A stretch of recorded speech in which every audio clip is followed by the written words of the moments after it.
Live from downtown Detroit, home of WDIV and Click on Detroit, Local 4 News at 6 starts now. As long-term care facilities try to keep COVID-19 at bay, one local nursing home is forced to deal with a different rare disease. A local dog owner never imagined her pet would die on the drive home from the veterinarian. What she wants others to learn from her heartbreak. And the home this mother and daughter share is falling apart around them, and their landlord isn't picking up the phone. Tonight, the Local 4 defenders are taking action to help. Such a scary situation unfolding on Detroit's west side as a rental home started to fall apart. The house on West Philadelphia has a lot of damage to the facade outside, but also the ceiling and the structure itself. Local 4 defender Sean Lay got a look at how bad it is. Also, Sean, you managed to find some help for these ladies. Absolutely, and that's important. But first and foremost, everyone take a good long look here at this damage. The facade, the front of the house basically collapsing here over the weekend. Look at all this damage here. Now, the head of the building inspection department with the city, she's been trying to find the landlord. We have too. She believes the landlord is in this house. We've been trying to call him. An inspector has been here too, but actually this porch is too dangerous to even reach the front door to try to knock. The women living here, however, have been suffering. Take a look. You need to go sit down. Don't cry, Mama, don't cry. 77-year-old Eva Hunter so emotional over the weekend as the home she and her daughter were renting on West Philadelphia on Detroit's west side came crashing down outside and inside. We don't have no help, and she just scared. What was first reported as a porch collapse, the defenders tonight are finding, is far worse. A crumbling facade outside, ceiling in, structural damage inside. This is the front room. All this thing got worse. It's two holes. With the landlord not answering our calls. We are at your home here on West Philadelphia. Would love to catch up with you to find out what's happening with this home as it appears to be collapsing. We called the city's chief building enforcement officer, Jessica Parker. She says that landlord owns the home and did not register it as a rental and has had past violations. This is horrible. This is a horrible situation. This is one of our bad actors, very neglectful. With that landlord not showing, Orlando Robinson had no problem showing up for the defenders. And I don't want to bail out a slumlord. His company, D&D Innovations, can fix just about any home, and he's here to help Eva and Nikki. She shouldn't have to live in these conditions, and we're going to work with Channel 4 to try to help find a home for her. It would mean everything to me. I would love to have a nice place to live, so I won't have to worry about, trying to get out. I don't want to look. Don't cry, Mama, don't cry. That 77-year-old Eva getting emotional again with her daughter outside the hotel they are staying in right now. The chief building inspector of the city tells me this landlord faces $2,000 a day fines every day starting now. So they're going to send a neighborhood police officer over tomorrow to try to track him down to see what can be done to put this house back together. Those ladies are not going back in this house. Orlando Robinson, he is on the case to find suitable, safe housing for those ladies, which include another daughter here. And the city is working on that as well right now. We're live tonight on the west side. Sean Lay, Local 4 Defenders. Indeed, follow up. All right, Sean. All right, taking a live look at a protest march against police brutality that began outside DPD's 4th precinct. You can see quite a large crowd has gathered to call for change. That march comes after this incident last night in southwest Detroit. Dashcam video here shows a new perspective of a clash between protesters and Detroit police officers. Chief James Craig says some protesters started to get agitated when they were redirected. That's when things escalated. The chief claims the officers thought they were being shot at when a rear window broke, and that's the reason officers thought it would be best to retreat. Luckily, nobody was seriously hurt. Police are looking for any of those marchers or agitators from last night. The officers will stay on duty. Meanwhile, Governor Whitmer releasing her first plan to reform policing this afternoon. And it is a long list. Our Grant Herm spoke with the governor today. Grant, you said at 5 o'clock she's calling this a 4-step plan. Yeah, so it's a 4-step plan that's broken down into 3 or 4 P's rather. Policy, prevention, personnel, and partnership, but really it's much more complicated than that. It's one of the most sweeping plans from a governor so far. We want to get this right. And it is incumbent on all of us to put together a plan that is workable and that will make a difference. Today, Governor Whitmer releasing a multi-step plan to answer the demands for change to policing. The plan, broken down in 4 parts, includes banning chokeholds, requiring reporting from police departments about improper use of force, and independent investigations of incidents of police killings. The plan also calls for more social work-like training and investments in communities, including incentives for officers to live in the communities they police. In Detroit, that number is staggeringly low. Just 1 in 4 officers lives within city limits. But critical demands from protesters were left off the list, including ending immunity for officers and curbing facial recognition. The governor defending her plan, saying it's only a first step. This is where we thought the first big steps could be taken. It doesn't mean that we've cut off conversation on other issues. It just means this is where we think we can make some change now. The plan is not one that defunds police departments, which Whitmer previously said she supported the spirit of. Today, clarifying that answer. I don't support defunding the police, but what I do support is funding communities, and where perhaps the call should be going out to a social worker as opposed to a policing organization.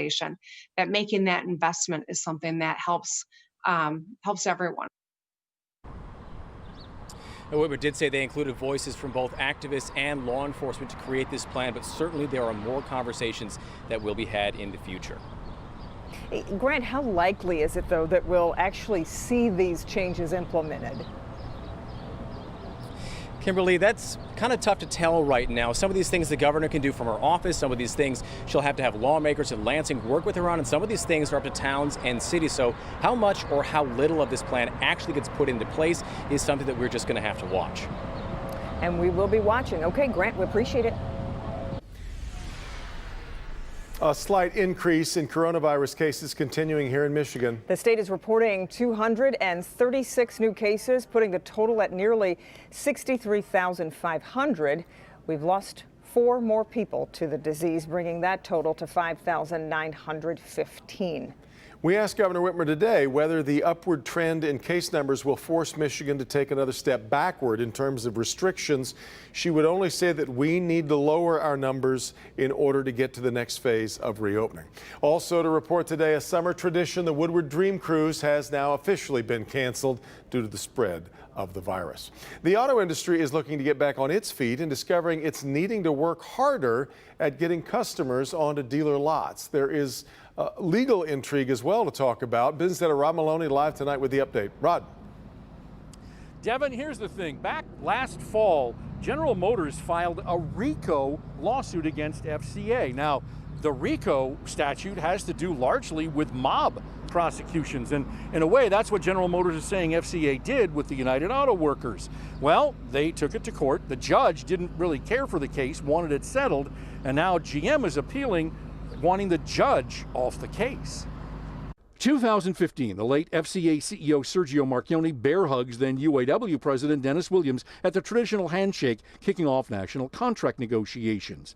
GM saw in this a poker tell that something wasn't right, and it sued. Yet federal judge Paul Borman didn't think much of the case and ordered GM CEO Mary Barra and FCA CEO Mike Manley to meet and to settle. So much so he wanted them in court Wednesday personally to tell him whether they settled. GM appealed, and the appeals court ruled today that hearing wouldn't happen and wanted to hear from FCA and the judge over the next week. FCA's statement today says, quote, "As we have said from the date this lawsuit was filed, it is meritless, and FCA will continue to defend itself vigorously and pursue all available remedies in response to this groundless lawsuit," end quote. Meantime, Ford decided the COVID crisis shouldn't be an impediment to buying a new vehicle with something called the Ford Promise. Ford's retail communications manager, Matt Atkinson, explains this all but unheard of incentive. If you finance or lease your new vehicle purchase or used or certified pre-owned, that we're gonna allow you to return your vehicle should you lose your job up to 1 year after the purchase or lease of that vehicle. And finally, Dodge today teased its heavy Hemi horsepower for its Wednesday reveal of more Hemi engine-powered vehicles. That reveal coming on Wednesday. They're calling it Let Freedom Rev. for those Hemi engines. In the meantime, General Motors telling me this afternoon that they're very happy the appeals court is taking a look at this case. Reporting live in West Bloomfield, Rod Maloney, Local 4. Hey, Rod, thank you.